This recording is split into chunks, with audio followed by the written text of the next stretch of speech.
Back. Now, between Thanksgiving and Christmas, and of course, apparently being responsible with our eating, also there are other holidays in between this time of year, and they can be stressful for folks. So this afternoon, we have both Ashley Bush from Bloom Women's Counseling, as well as we have Erin here and Erin Thompson talking about ways to keep your stress levels kind of down this season. Ladies, thank you so much for joining us. What exactly can we talk about in terms of specifics when it comes to kind of lessening the stress? Yeah, thank you. So we have just a couple of ideas really around keeping holiday stress low. But one of the first things we'd like to talk about in terms of keeping holiday stress low is really to give yourself grace and to not necessarily have to feel like you have to do this big holiday celebration if that's not something that's attainable for you for any reason, whether that be financial constraints or work constraints, or you're just busy, or you've got lots of kids at home. And just really let yourself be wherever you're at in terms of how much you're able to do for the holidays. Mm-hmm. But what if I feel guilty with that? Because I mean, I've always put on the grand, extravagant Thanksgiving, and this year I can't do it. Well, maybe I could pay somebody to do it, or maybe I'll just ask everybody to close their eyes during dinner. Like, how do I fix that? Well, you could think a little bit about where that guilt might be coming from. Like, who is it really that you're trying to please, and what is driving that?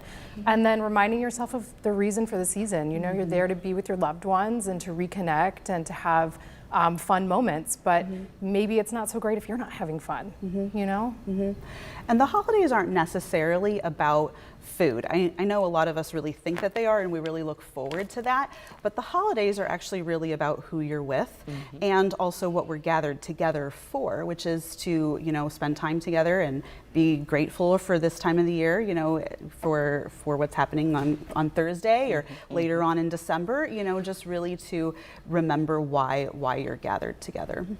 So we're remembering why we're here. I am not going to stress about the fact that the house is not completely clean, and for some reason I've scrubbed the upstairs bathroom that nobody goes to, but I'm still panicking and thinking about it. What are other ways that I can definitely lessen my stress, at least when it comes to adding my partner into the mix? Such a good question. I think one of the things that everybody really should do is talk with their partner as well in advance of the holiday as possible about what your plans for the holidays are going to be, whether that be for the next coming year or just in perpetuity. Knowing your plans and setting those boundaries are a great way to prepare and keep your stress low. Inevitably, people are going to come to you and ask you what your holiday plans are. And if you don't have that set, people who are in your family or maybe friends or extendeds or whatnot, if they have boundary issues in and of themselves, if you don't have that plan prepped, they're going to snap on that and really, really use that to their advantage. So teamwork.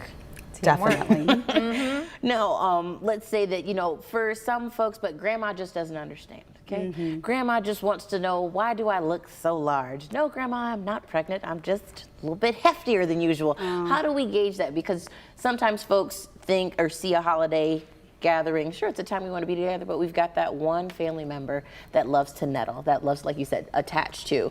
How do I gauge that?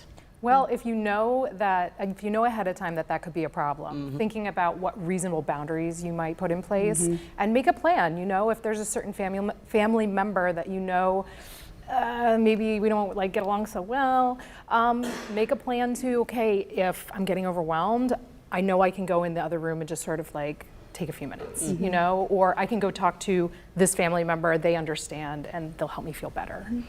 And maybe think about ways that you can diffuse that for yourself. One of the best ways that you can diffuse that, at least something that I use frequently, is with humor. So just come up with something quippy or just a nice piece of humor, just a way to maybe just kind of laugh it off and then segue somewhere else. Joke and diverge. Yes, absolutely. Absolutely. Is there anything else you want to make sure? Because there are folks who are just like, oh, family is open, or we just don't go. Is that a good response? We just don't go.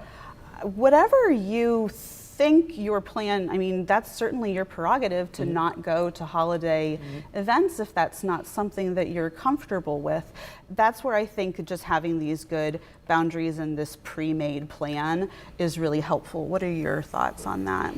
I mean, I agree with everything Ashley is saying. You know, you have to do, at the end of the day, if you're compromising and putting yourself in situations that you know you're going to be miserable in, then what is the point of that? You know, you want to do the things that are going to make you happy and that is going to preserve your well-being. Absolutely. And I think it's really important to remember when we talk about boundaries, we often talk about boundaries in terms of other people. You know, something that we put up, a wall that we put up to keep others out. But boundaries are actually just as much about things that we keep for ourselves, you know, so you need to keep boundaries also for yourself. So if there's something that you're uncomfortable with, like Erin said, you also have to maintain that boundary even within yourself. And no is a full sentence. Absolutely. Thank you, Erin. Thank you, Ashley. And then when it Thank comes to you. contact, what exactly can you do? So here, Bloom Industries. Ashley, if you would read. Yes, you can reach us at Bloom Women's Counseling. We're located at 112 East Dudley Street in Maumee, Ohio, right behind the brew house and across from the police department in a green building. Our phone number is 419-326-5732, or you can reach us at bloomwomenscounseling.com, and we are currently accepting new clients. There we go. John, let's talk weather now. How